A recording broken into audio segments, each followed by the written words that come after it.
کراچی میں monsoon spell مزید 2 روز تک جاری رہنے کا امکان، شہر کے مختلف علاقوں میں موسلادھار بارشوں کی پیش گوئی، اندرون سندھ میں بھی بادل خوب برسیں گے، بدین، ٹھٹھہ، میرپور خاص، بے نظیر آباد، تھرپارکر میں تیز بارش متوقع۔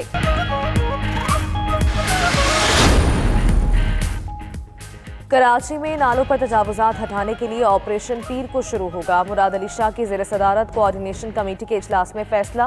ناصر شاہ کا کہنا ہے پہلے مرحلے میں ایسی تجاوزات ہٹائی جائیں گی جہاں کوئی رہائش پذیر نہیں ہے۔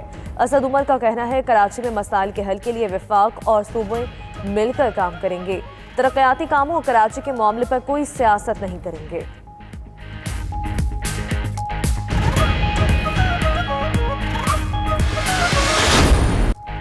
حکومت نے نواز شریف کی واپسی کے لیے برطانیہ کو خط لکھ دیا۔ برطانوی میڈیا کے مطابق خط مارچ میں ہائی کمشنر نفیس زکریا نے لکھا، شہزاد اکبر کہتے ہیں نواز شریف کو لانے کے لیے تمام وسائل استعمال کریں گے۔ برطانیہ کو ضمانت منسوخی سے آگاہ کر دیا، واپس لانا ضمانتی شہباز شریف کی ذمہ داری ہے۔ شہباز گل بولے، پلیٹلیٹس کم دکھانے کے لیے EDTA کیمیکل استعمال کیا گیا۔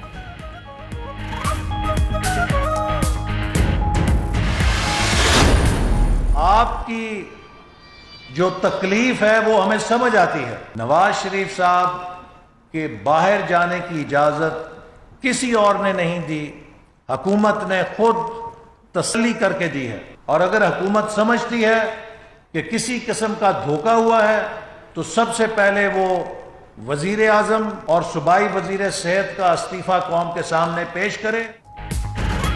حکومت کو نواز شریف کی واپسی کی تکلیف زیادہ ہوگی، احسن اقبال کا کہنا ہے اگر حکومت سمجھتی ہے میڈیکل رپورٹس پر دھوکہ ہوا تو وزیر اعظم اور صوبائی وزیر صحت استعفیٰ دے دیں۔ جب معالجین نے سرٹیفکیٹ دیا تو نواز شریف فوری واپس آ جائیں گے۔ مریم اورنگزیب نے کہا کاغذ لہرانے سے منی لانڈرنگ ثابت نہیں ہوتی، نواز شریف اور شہباز شریف نے منی لانڈرنگ کی تو حکومت ثبوت کیوں نہیں دیتی؟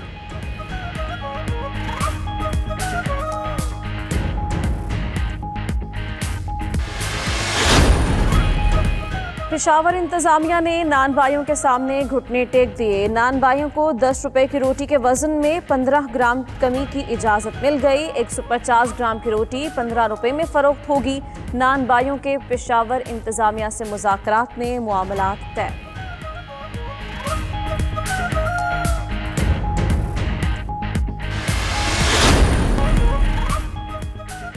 ٹک ٹاک کے خلاف امریکی کریک ڈاؤن، چینی ویڈیو ایپ انتظامیہ کا عدالت جانے کا فیصلہ۔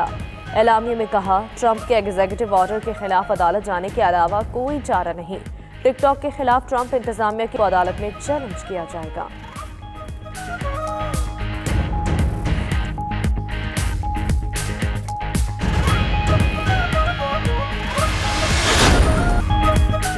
اور پاکستان کو تیسرے ٹیسٹ اور سیریز میں شکست سے بچنے کا کڑا چیلنج درپیش، پہلی اننگز میں صرف 24 رنز پر 3 وکٹیں گنوا دی۔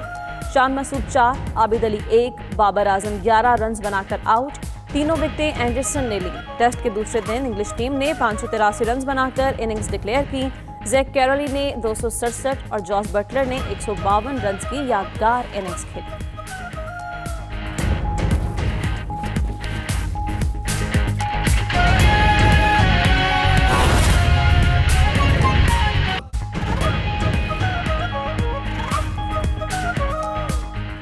بسم اللہ الرحمن الرحیم، السلام علیکم، یہ ہے 92 نیوز اور میں ہوں انزلہ عرفان اور میں ہوں عروبہ خان۔ ہیڈ لائنز آپ جان چکے، بلیٹن کا آغاز کرتے ہیں کراچی کے موسم کی بات سے۔ جی ہاں ناظرین، محکمہ موسمیات نے کراچی میں آج پھر کہیں ہلکی تو کہیں تیز بارش کا امکان ظاہر کیا ہے۔ گزشتہ روز ہونے والی بارش کا پانی بھی شہر میں تاحال موجود ہے۔ نیو کراچی سمیت شہر کی کئی سڑکیں برساتی نالے اوور فلو ہونے کی وجہ سے زیر آب آ گئی ہیں۔ شہریوں کو بھی شدید مشکلات کا سامنا کرنا پڑ رہا ہے، اسی پر بات کریں گے۔ وقاص باقر ہمارے ساتھ موجود ہیں۔ وقاص بتائیے گا، شہر قائد میں ابھی نکاسی آپ کا نظام کس طرح سے دیکھ رہے ہیں آپ، اور سڑکوں کی کیا صورتحال ہے؟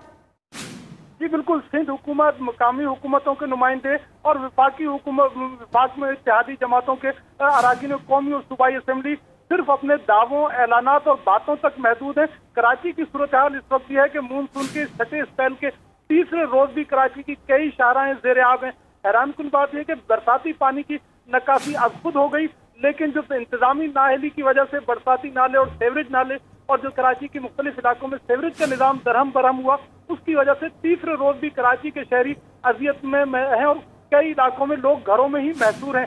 نارتھ کراچی، نیو کراچی، گودرا کا علاقہ جو سیکٹر 5 ہے، نیو کراچی کے مختلف سیکٹر ہیں، گودرا سے نیو کراچی جانے والی سندھی ہوٹل، نالا اسٹاف کی جو مرکزی شاہراہ ہے دو رویا، دونوں پر جو دونوں اطراف جو برساتی نالوں کی وجہ سے جو سیوریج نالا تھا وہ اوور فلو ہونے کی وجہ سے شاہراہیں زیر آب ہیں اور ٹریفک کی روانی مکمل طور پر بند ہے۔ کاروبار جو گودرا سے لے کر سندھی ہوٹل اور نالا اسٹاف تک روڈ کے دونوں طرف جو سینکڑوں دکانیں ہیں وہ اس برساتی پانی کی وجہ سے آج نہیں کھل سکیں گی۔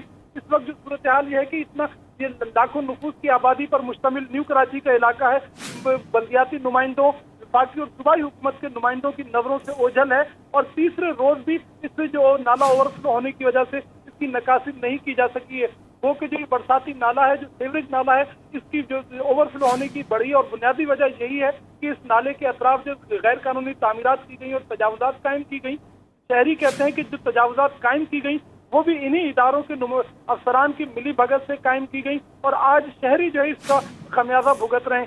اس وقت بھی جو تیسرا روز ہے اور لیکن نیو کراچی کے مختلف سیکٹرز میں یہی صورتحال ہے کہ برساتی پانی کی نکاسی نہیں ہو سکی۔ اسی طرح سے شفیق موڑ کا جو شاہراہ تھی وہ قدرے کچھ بہتر صورتحال ہوئی ہے کہ عائشہ منزل واٹر پمپ چورنگی کی سڑک جو ہے اس کو صاف کیا گیا ہے، لیکن وہ بھی قدرتی طور پر صاف ہوئی۔ کہیں محکمہ بلدیات کی جو رین ایمرجنسی تھی اس کے تناظر میں کہیں کوئی جو رین ایمرجنسی کے لیے مشینری اور عملہ نظر نہیں آیا۔ تاحال کراچی میں کوئی بھی کام نہیں کیا گیا ہے اور محکمہ موسمیات نے مزید بارشوں کی پیش گوئی بھی کر دی ہے۔ وقاص باقر ہمیں آگاہ کر رہے تھے۔ وقاص، آپ کا شکریہ۔ تو ناظرین، کراچی کے مسائل کیسے ختم کیے جائیں؟ وفاق اور سندھ حکومت نے سر جوڑ لیے۔ وفاقی وزیر اسد عمر کا یہ کہنا ہے کہ پیر سے شہر کے 3 بڑے نالوں پر تجاوزات کے خاتمے کی کارروائی شروع ہو جائے گی۔ اس کے علاوہ صوبائی وزیر بلدیات ناصر حسین شاہ کہتے ہیں متاثرہ افراد کے متبادل رہائش کا بندوبست کیا جائے گا۔ اس رپورٹ میں جانیے۔ نالوں کی صفائی سمیت کراچی کے مسائل کا حل کیسے نکالا جائے؟ سی ایم ہاؤس میں وفاقی اور سندھ حکومت کی رابطہ کمیٹی کی بڑی بیٹھک لگی۔ وزیر اعلیٰ سندھ مراد علی شاہ اور وفاقی وزیر اسد عمر سمیت وفاقی اور صوبائی وزراء شریک ہوئے۔ ترقیاتی منصوبوں، کراچی میں بارشوں سے پیدا صورتحال، مستقبل میں نالوں کی صفائی کے علاوہ دیگر امور پر بات کی گئی۔ اجلاس کے بعد کراچی میں ایک تقریب سے خطاب میں وفاقی وزیر اسد عمر نے بتایا کہ کراچی کے 3 بڑے نالوں پر تجاوزات کے خاتمے کی کارروائی شروع ہوگی۔ انکروچمنٹس جو ہوئی ہوئی ہیں ان کو خالی کرانا ہے تاکہ جو 3 بڑے نالے ہیں اور 2 ہمارے لیاری ریور اور ملیل ریور اور محمود آباد، گلجر نالا اور اورنگی، یہ 3 بڑے نالے جو ہیں ان کے اوپر ترجیحی بنیاد پہ کام کرنا ہے۔ اسد عمر بولے کہ تعمیراتی شعبے کی ترقی کے لیے وزیر اعظم خود دلچسپی لے رہے ہیں۔ آئندہ آنے والے دنوں میں اس انڈسٹری کے اچھے دن ہوں گے۔ ملک میں کروڑوں نئے گھر بنانے کی ضرورت ہے۔ پاکستان میں اس وقت ہاؤسنگ کا جو بیک لاگ ہے وہ 1 کروڑ گھروں سے زیادہ ہے۔ سو اگر آپ یہ کر بھی لیں تو اس کے باوجود بھی بہت سارے لاکھوں لوگ ایسے ہوں گے جن کے پاس نہیں